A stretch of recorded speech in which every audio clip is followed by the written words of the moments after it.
Hello guys, good morning. For today's video, ito po ang ating late upload na ulam ay bangos. So ayan, nilinisan na nga po natin yung bangos. Atin po muna itong kaliskisan para po mamaya ay ready to cook na lang. Kailangan po natin itong linisan ng maayos kasi po alam nyo naman yung kaliskis ay talagang napakadami. Ayan, pinakita ko pa talaga yung bangos. Ayan, at talagang sariwa pa siya. Pagkatapos nga natin yung malinisan, ay atin muna yung hihiwain para kahit papano ay maayos na at mahugasan natin siya ng maigi. So ayan, hiniwa-hiwa na nga po natin ang ating ulam na bangos. Ayan, hiwa-hiwain po natin ng tamang hiwa.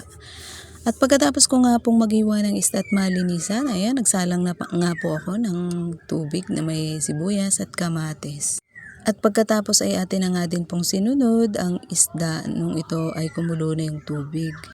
Ayan, kanya-kanya po tayo ng pamamaraan kung paano pagluluto natin ng bangos na ito or ano pa mang lulutuing ulam.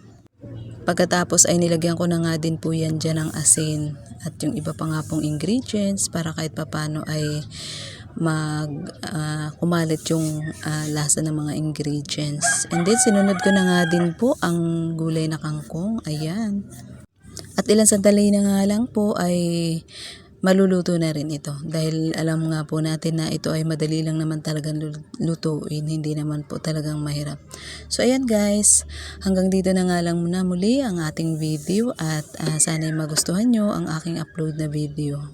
Salamat po sa mga taong walang sawang nanonood ng aking mga upload. And lagi po tayong mag-iingat at maging mabuti po tayo sa iba. At patuloy rin po natin suportahan ng iba. God bless po. Bye-bye.